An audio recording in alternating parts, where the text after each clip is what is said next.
Bonjour, aujourd'hui je suis vraiment très heureux de vous accueillir ici en Occitanie. Nous sommes dans le Tarn-et-Garonne et plus particulièrement à La Chapelle. Ce n'est pas le village que je vais vous montrer, mais puisque nous sommes à La Chapelle, je vais vous montrer donc l'église. C'est un lieu particulier, vous allez voir, vous allez être espanté à votre tour. Alors on y va.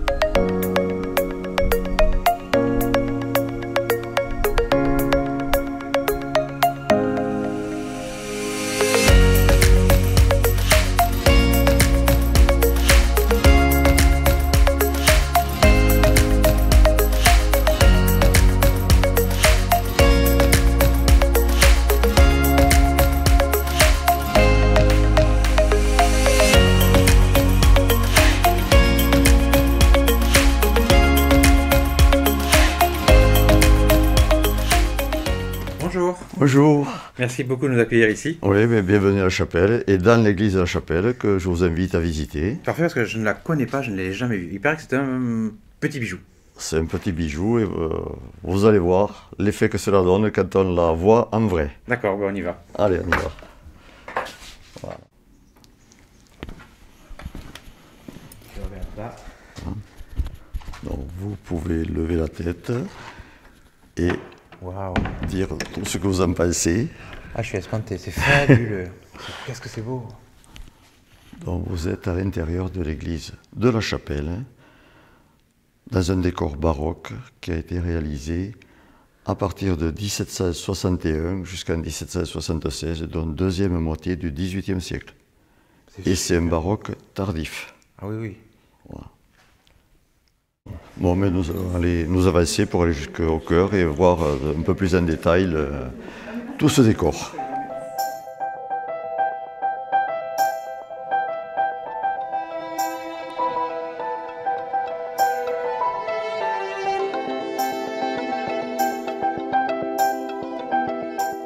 J'ai l'impression d'être au théâtre et de m'apprêter à entendre la Tosca. Voilà, mais c'est tout à fait le cas. C'est le côté théâtral de cette église où nous avons des tribunes à double étage qui font penser à un petit théâtre vénitien. Exactement. Voilà.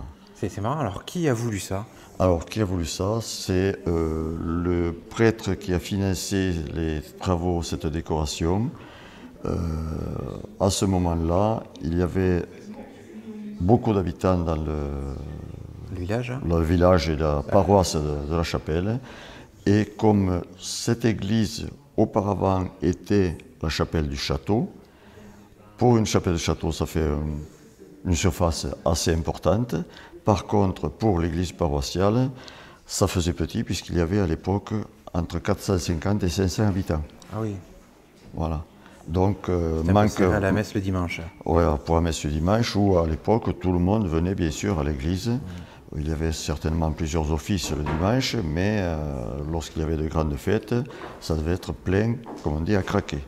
Donc, en faisant cette tribune à 2 étages, ça a permis de doubler une partie de la surface du fond. Et donc, avoir plus de paroissiens qui peuvent assister. Plus de paroissiens pouvaient assister. Et c'est les hommes qui étaient sur les tribunes. Réservés aux hommes, puisque dans les églises, les hommes étaient séparés des femmes. Ça a été une façon de séparer les deux. D'accord. Alors, le décor volontairement baroque, c'est pourquoi? Parce que c'est un prêtre qui était amoureux de l'opéra, c'était ou une question de mode d'époque? Alors, le mode d'époque, c'était un petit peu passé, puisque en rentrant, je vous ai dit que c'était déjà du baroque tardif. C'est, je pense, le prêtre qui était amoureux du baroque. Alors pourquoi a-t-il aimé le baroque? Bien tout simplement parce qu'il a fait ses études de théologie à Rome, berceau du baroque. Ben oui, donc. Vers les années 1730, quelque chose comme ça, un petit peu plus. Et il a eu le temps de visiter Rome en long, en large, en travers, et même passer un petit peu plus loin en Italie, sûrement faire ce qu'on appelle la route de l'école buissonnière, pour visiter toutes les merveilles italiennes. Et donc il en a ramené dans sa tête cette idée de baroque. Et une fois prêtre, il a été nommé ici dans cette église de La Chapelle, petit village, on va dire, perdu au milieu de la campagne, agricole, loin de tout. Et ça lui a permis de... Il a peut-être dû être un petit peu triste au départ. Et lorsqu'il a reçu un héritage paternel important, au décès de son père, eh bien, il a décidé, avec son frère qui était vicaire, qui était venu le rejoindre, de décorer son église. Alors, donc il y avait les deux frères prêtres ici. Les deux frères étaient prêtres ici, un curé, l'autre vicaire. Oui. Ils étaient originaires d'un petit village pas très loin là. D'accord. On reconnaît l'origine de la fortune, c'est pas l'abbé Sommière, on n'est Ah pas non, le non, château non, Bis. non, c'est la fortune familiale. Qui a fait que... Le père était, je pense, seigneur de Pessoulins, c'était un petit village du Gers. D'accord. Et voilà, donc ils ont décoré leur église. Hein. Alors, normalement, cet argent était destiné à l'église en général, puisque, il y a une petite histoire familiale, leur mère s'est remariée au décès du père, et le deuxième mari est également décédé, mais elle ne voulait pas payer les dettes du deuxième mari, elle avait l'argent du premier qu'elle estimait devoir revenir à ses enfants. C'est une bonne mère. Voilà, c'est une bonne mère. Nous, on a retrouvé une consultation juridique qui a été faite à Toulouse, et il lui a été répondu, oui d'accord, mais qu'il le dépasse pour l'Église.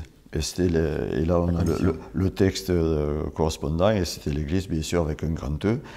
Et ils ont mal compris, je pense, ils ont dit on va décorer notre Église. Ils ont bien fait. Oui, tout à fait.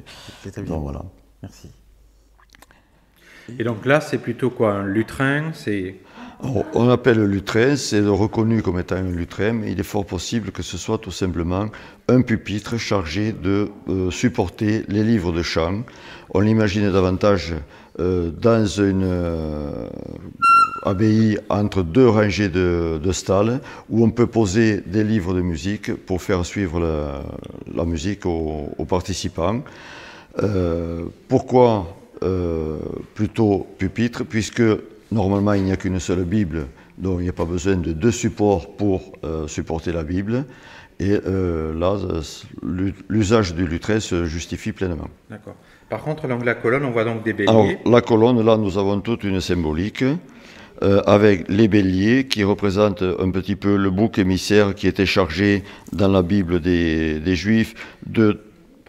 Par les Juifs, on le chargeait de tous les péchés du monde et on l'envoyait mourir dans le désert et il emportait les péchés par la même occasion. Ensuite, nous avons la colonne de la gloire divine qui supporte le globe terrestre et lui-même soutenu et élevé par les aigles qui l'amènent vers le ciel. C'est aussi le symbole de Saint Jean l'évangéliste. Voilà, l'aigle est également le symbole de Saint Jean l'évangéliste. Et n'est pas attribué à Napoléon, aux Russes, aux Américains ou autres, comme on peut le penser la plupart du temps. Ça fait partie des nombreuses questions posées par les visiteurs. Que représente cet aigle? On le voit bien, effectivement. Voilà. Ça fait partie du symbole du tétramorphe, avec l'évangéliste Saint Jean qui est représenté ici. Voilà. Et nous retrouvons l'évangéliste Saint Jean sur ce tableau, en train d'écrire probablement l'Apocalypse, l'aigle sous le livre, et tout à fait au coin en haut, on aperçoit un petit peu, eh bien peut-être la Vierge entourée d'étoiles. On retrouve dans l'Apocalypse aussi. On retrouve dans l'Apocalypse. Et l'écriture utilisée là, il semblerait que ce soit une écriture totalement inventée par le peintre. Oui. Puisque des spécialistes d'écriture ancienne et notamment de Terre Sainte ne reconnaissent pas du tout ces caractères-là. Ça ne leur dit rien du tout. Bon, c'est un langage privé. Oui, codé. On retrouve bien le côté spectacle ici aux tribunes. Et là, ce sont des macarons, c'est cela? Voilà, ce sont des macarons, tout à fait, qui représentent ici le masque de la tragédie. Et nous avons en face, de l'autre côté, un autre macaron qui représente le masque de la comédie, de la Commedia dell'arte. Donc nous sommes tout à fait d'un côté théâtral un petit peu de cette église particulière. D'accord. Et on sait qui est représenté? Alors, on pense que ce sont les deux prêtres qui se sont fait, comme on dit, tirer le portrait en 3D. Les deux frangins sont là. Les deux frères, l'aîné Jean-Baptiste et le plus jeune Jean qui était prêtre. D'accord, ça arrivait régulièrement. Ouais.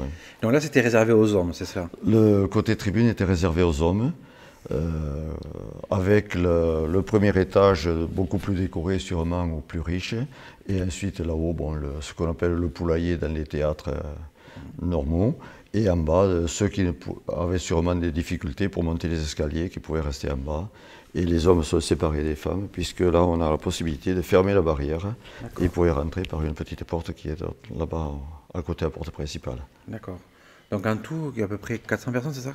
Il y avait 400, à peu près 400 personnes, entre 400 et 500 selon les années, les aléas climatiques et autres. D'accord.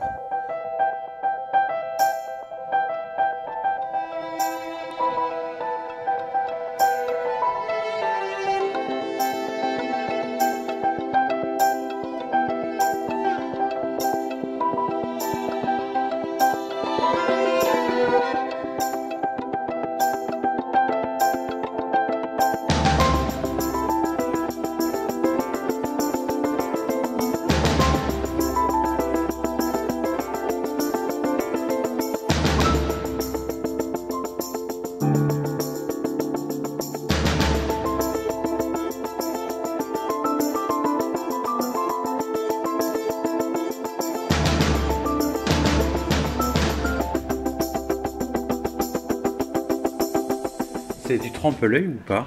Ah, c'est tout à fait du trompe-l'œil puisque c'est absolument plat. C'est Ah du oui. papier peint. Ah oui, Du papier peint fait à l'ancienne avec des plaques de 1,50 m sur 50 cm. qu'on a appliqué. En procédé d'imprimerie, appliqué du papier assez épais sur un support de, bien sûr, c'est du bois au-dessus, des grosses planches de bois, sur lequel on a mis un support de tissu, de tissu, Ah du oui. tissu, du calicot.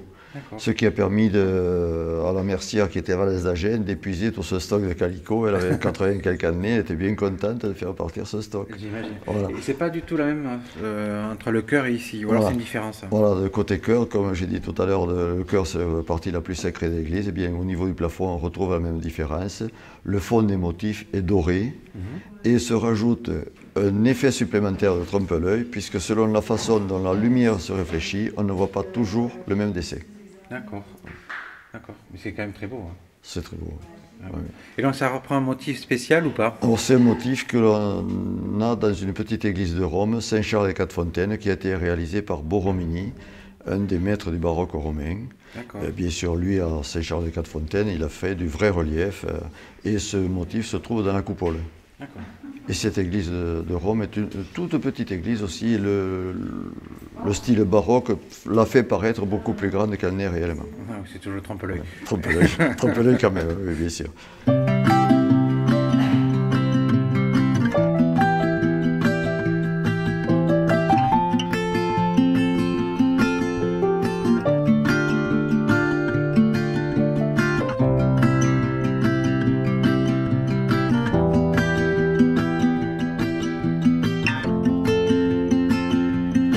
En tout cas, c'est un moment fabuleux que nous venons de passer ici. Merci beaucoup. Je me suis régalé. C'est splendide. Hein. Ouais. Voilà, c'est avec plaisir. Et je vous invite à revenir parce que nous n'avons pas pu parler vraiment de tout. Il y a tout l'historique depuis la création de ce bâtiment, lorsqu'il est passé à l'église paroissiale et autres, la chaire, les stalles, le détail des différents tableaux, les portes de sortie également qui présentent pas mal de particularités. Il y a beaucoup de choses à voir encore. Il y a beaucoup de choses à voir, surtout que c'est du trompe-l'œil partout. D'accord. Donc merci d'être venu et je vous engage à revenir dès que vous le pourrez. C'est gentil.